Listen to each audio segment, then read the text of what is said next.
Our sixth speaker for the 21st Annual Convention of the Catholic Biblical Association of the Philippines is Dr. Maricel Ibita, PhD, STHD.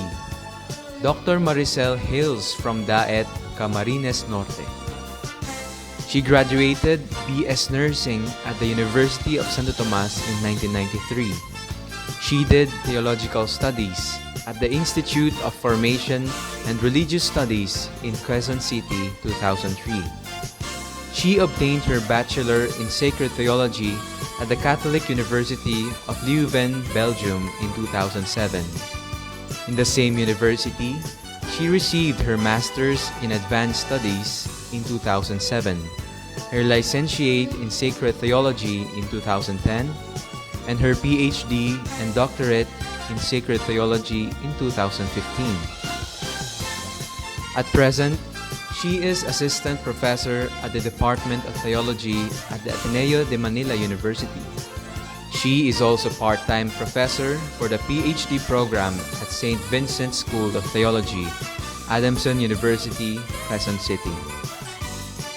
She is also head of the Committee on Research and Internationalization, Department of Theology, Ateneo de Manila University, the local promoter of the Urban for Women and Children with academics for researching and delivering on UN SDGs in the Philippines, Cooperation Project of the Ateneo de Manila University, Theology and Religious Education Department, De La Salle University, and St. Vincent School of Theology, Adamson University with Katholieke Universiteit Leuven, funded by the Flemish Inter-University Council.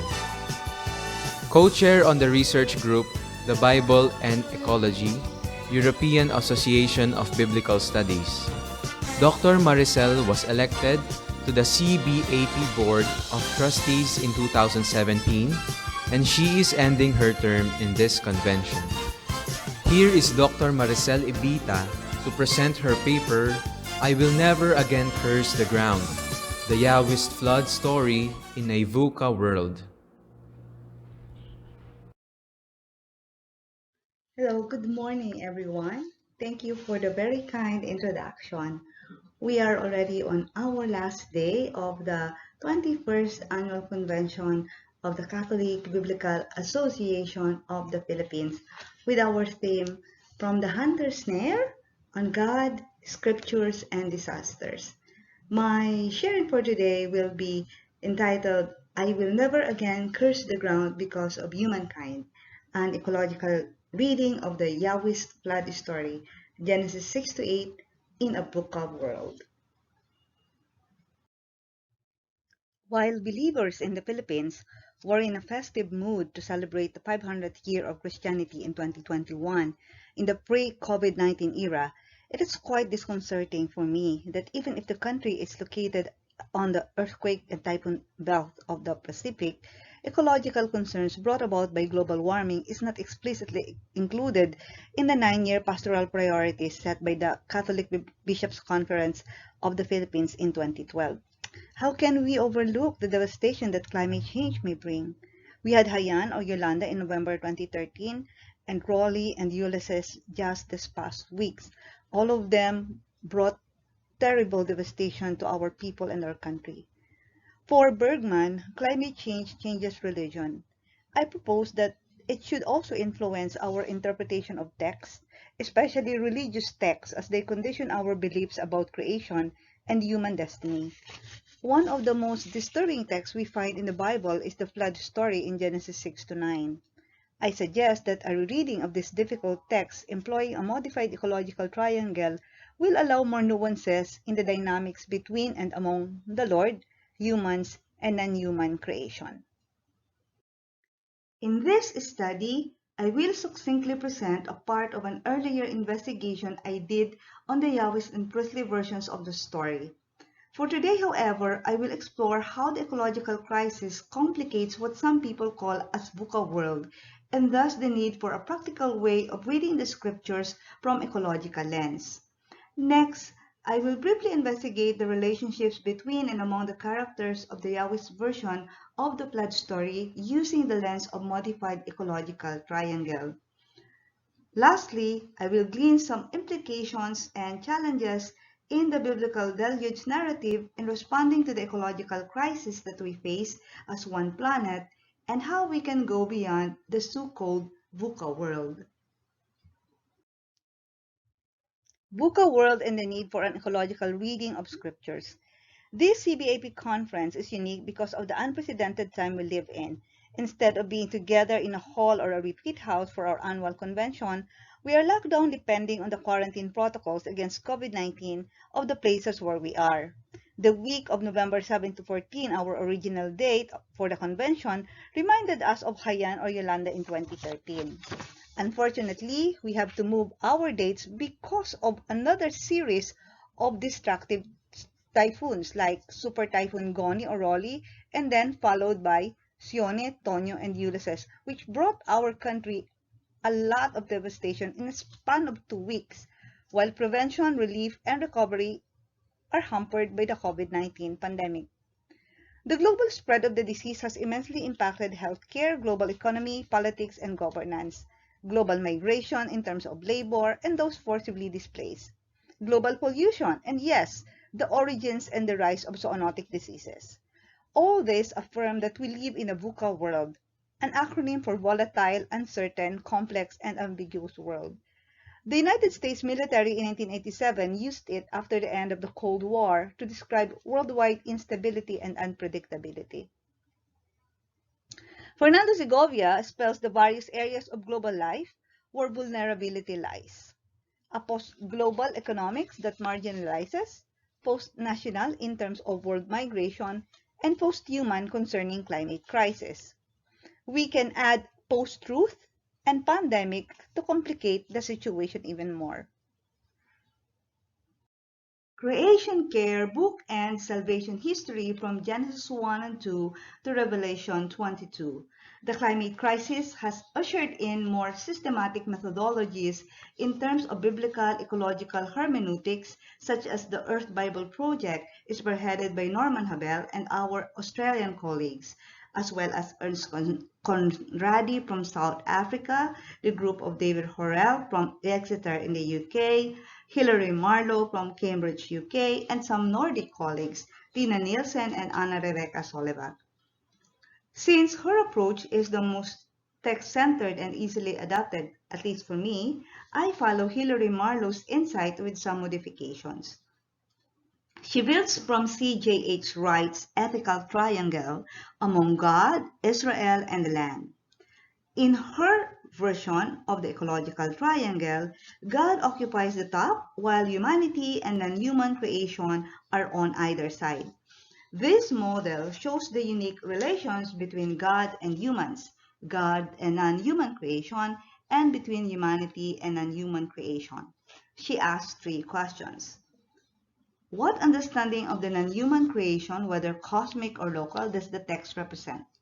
What assumptions are made about the Lord's relationship to the created world and how he acts within it? And what effect do the actions and choices of human beings have on the non-human creation and vice versa?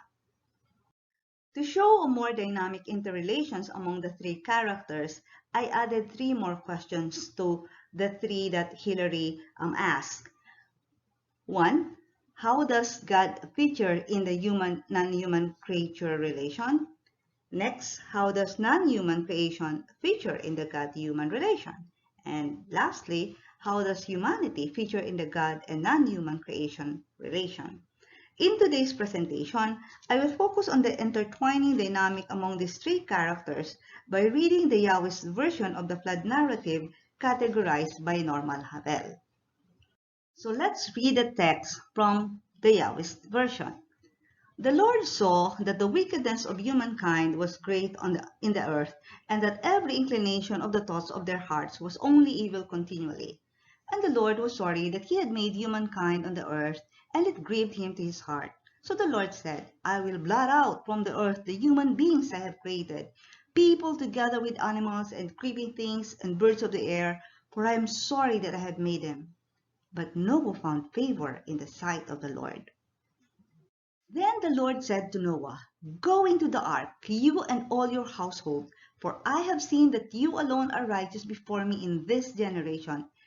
Take with you 7 pairs of all clean animals, the male and its mate, and a pair of the animals that are not clean, the male and its mate, and 7 pairs of the birds of the air also, male and female, to keep their kind alive on the face of all the earth. For in 7 days I will send rain on the earth for 40 days and 40 nights, and every living thing that I have made I will blot out from the face of the ground." And Noah did all the Lord had commanded him. And Noah and his sons and his wife and his sons' wives went into the ark to escape the waters of the flood, of clean animals and of animals that are not clean, and of birds and of everything that creeps on the ground. And after 7 days the waters of the flood came on the earth. The rain fell on the earth 40 days and 40 nights, and the Lord shut him in. The flood continued 40 days on the earth, and the waters increased and bore up the ark, and it rose high above the earth. Everything on dry land and in whose nostrils was the breath of life died. He blotted out every living thing that was on the face of the ground, human beings and animals and creeping things and birds of the air. They were all blotted out from the earth. Only Noah was left, and those that were with him in the ark. The rain from the heavens was restrained, and the waters gradually receded from the earth. At the end of 150 days, the waters had abated.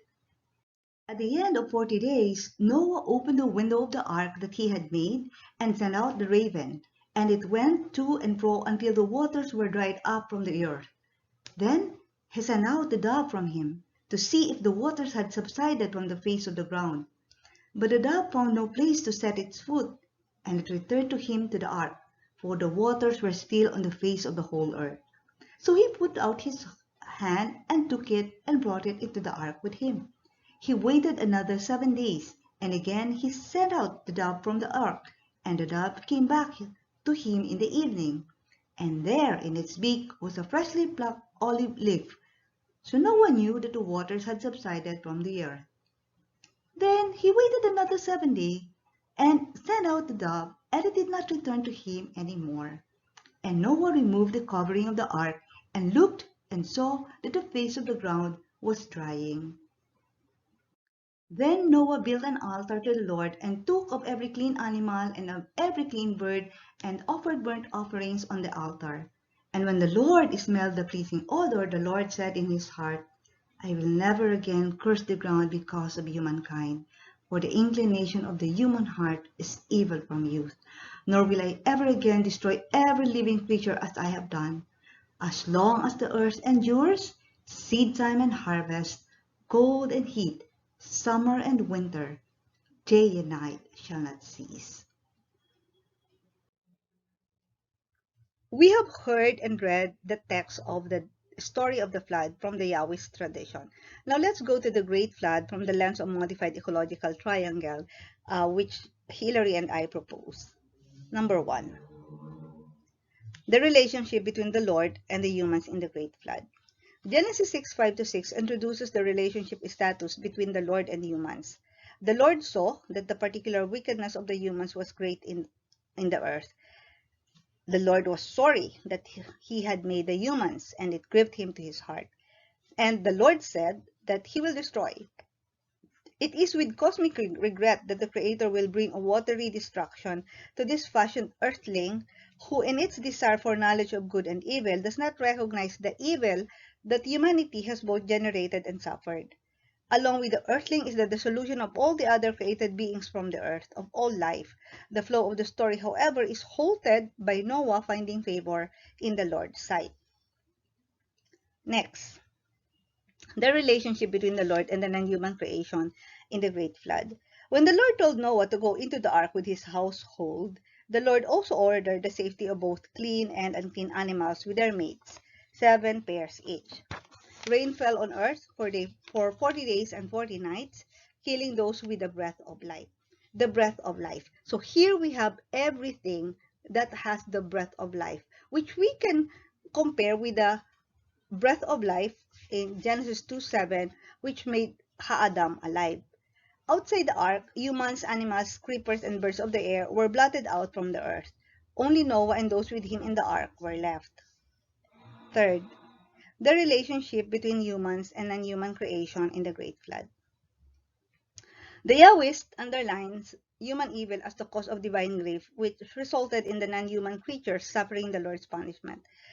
Abiba Gottlieb Zornberg underlines the rapacious sexuality full of egotism and cruelty perpetrated by the sons of God, taking wives of their choosing from among the beautiful daughters of the humans in chapter 6, 1-4, as may be the cause of cosmic grief. Thomas Mann comments that the gravity of boundary crossing is seen in this, I quote, most serious in the metaphysical possibility of human beings becoming like God, close quote. Against this attack on boundaries, the Lord offers Noah, his sons and his wife and their wives, and the clean and unclean animals a boundary that saves, entering the ark and shutting him inside. The Lord left the other humans and animals on their own in their preferred limitless world by unrestraining the rain for 40 days and 40 nights. The flood lifted up the ark boundary that saves, while all those on land perish. As the Lord hastily ordered Noah to board the ark, so the rain was restrained also later on from heaven, and the waters receded continually. Death is halted when the waters were implicitly given boundaries again by the Lord. J discloses in 8:6 that Noah was the one who built the ark, setting human-animal boundaries against the waters. Opening its window, Noah sent out a raven first, which went to and fro until the waters were dried up from the earth. This is an indispensable ancient marine custom to help determine the direction of the land. Later, Noah sent the dove 3 times to bring him better news. At first, it just returned to him as he put out his hand to take it back, while water were still on the face of the earth. After 7 days, he sent it out again, and it returned in the evening with a freshly plucked olive branch on its mouth. And on the 3rd time, it did not return, signaling that the face of the ground has dried up. Now, how about the deeper relationship among the Lord, humanity, and non-human creation? Both Yahwist and priestly narratives present the divine tension between destruction or preservation of the created world. While the human race was destroyed, the deity also preserved Noah and his family. While the flood was announced, the order to enter the ark was also given. While boundlessness brought death, boundaries saved lives. And all 3 characters of the modified ecological triangle share the tension, from ark building to the bringing of pairs of clean and unclean animals, to entering the ark and being shut in. Human and non-human creation do not exist in isolation. For Westermann, the ark includes family and animals, work and provisions. Outside, the earth and earthlings dissolve in water, just like in the Gilgamesh story, when Utnapishtim saw how humankind drowned and returned to clay. Interrelations in the modified ecological triangle is also seen in the following: before the deluge, during the deluge, and after the flood. A. Before the deluge. The Yahwist tells how the Lord immediately commanded Noah to board the ark with his household, along with 7 pairs of clean animals, male and female, and 1 pair of unclean animals, male and female, and 7 pairs also from the birds of the air to keep their species alive from the face of the earth, because the Lord will blot out all living beings in 7 days. During the flood, the Yahwist was silent on what happened. Midrash Tanhuma 2 positively describes Noah securing food for all, whether it is a single diet for all or for each individual, a specific food for humans, and provisions for all the species like straw for camel, barley for us, and of course he ought to note well the times that they had to be fed. Zornberg, however, critiques Noah's silence in the face of the would-be destruction. Noah listened to and obeyed God, the Lord, but he did not speak. For Zornberg, Noah shared with his generation a pathology that Kabbalistic literature calls the exile of speech. The devastating silence of Noah amidst destruction manifested his own imprisonment within the ark and by the mighty waters. Zornberg critiqued the metastasis of the sickness of his time. Noah was incurious. He does not know that and does not care what happens to others. He suffers from the incapacity to speak meaningfully to God or to his fellow human beings. In the aftermath of the flood, the Yahwist tells of Noah's intimate interaction with the animals. As in the Gilgamesh story, Noah sent out the birds to look at what he cannot see. The birds' trust in Noah is seen in its perching on Noah's hand. Burnt offerings to the deity is another post-Diluvian detail seen in Genesis and in other flood stories, like Susodra, Utnapishtim, Deucalion, and others, as a thanksgiving for deliverance from mortal danger to new life ahead. The fragrance of the sacrifice prompted the Lord self-correction and self-restriction. I will never again curse the ground because of humankind, for the inclination of the human heart is evil from youth, nor will I ever again destroy every living creature as I have done. This realization forms an inclusio with Genesis 6:5 and also and 8:21. The story ends with the Lord affirming cosmic boundaries. As the earth endures, the cycle of life shall not cease, seed time and harvest, agricultural, cold and heat, weather, summer and winter, the seasons, and day and night, the period of time. Now, creation is blessed with time, with history, and the Lord's work of salvation and judgment become not only linear, but cyclical.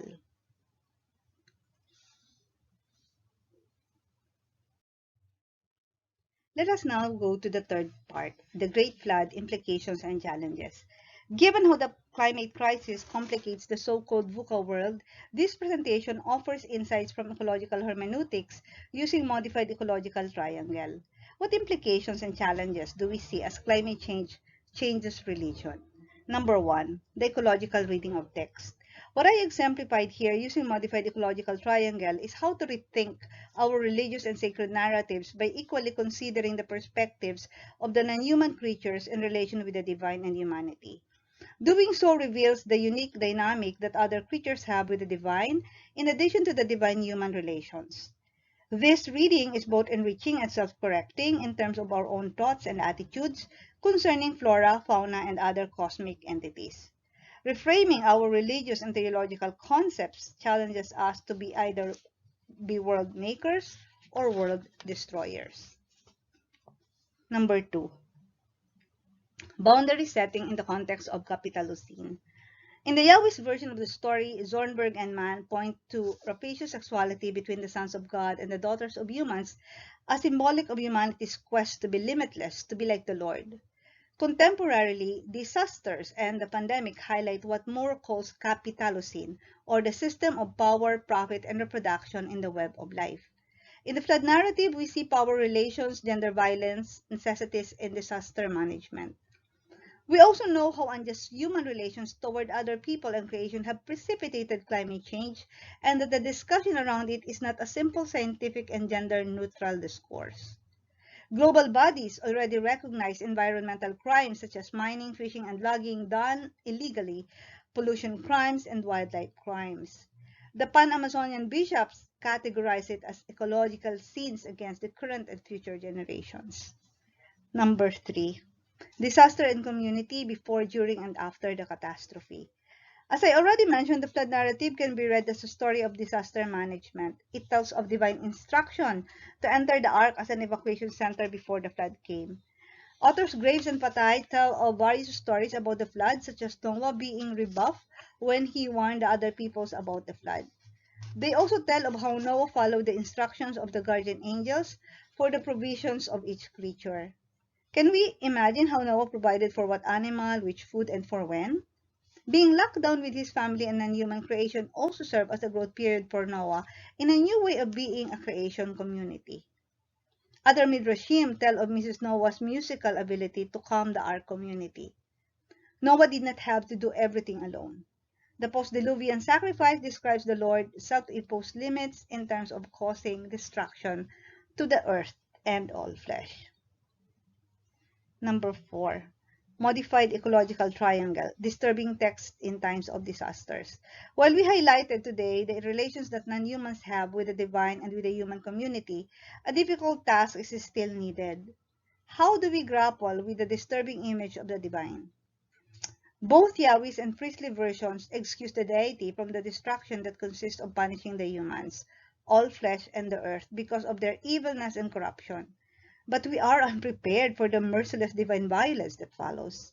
Much more than hot-headed Zeus or divine bouncer, Karen Armstrong underlines that this divine character is closer to a tyrant or a dictator of our times.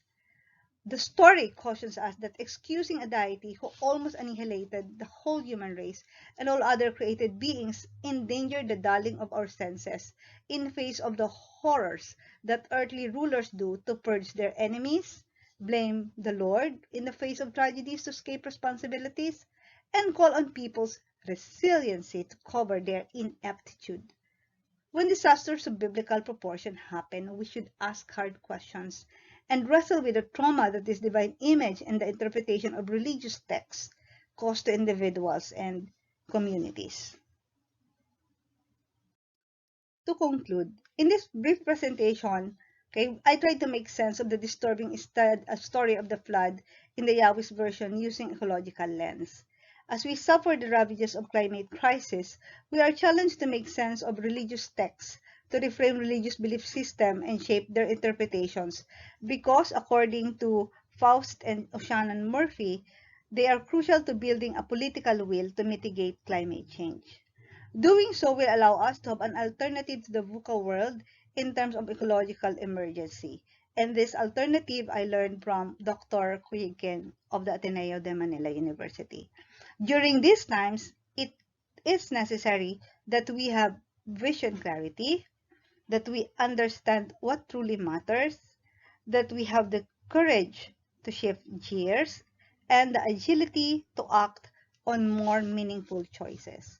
It is therefore imperative for biblical scholars and theologians to continuously work on and share the perspectives of religion with colleagues from the social and natural sciences to foster academic and popular discourses on mitigating and responding to the climate crisis in both local and global communities. Thank you very much. I look forward to your questions, comments, and insights.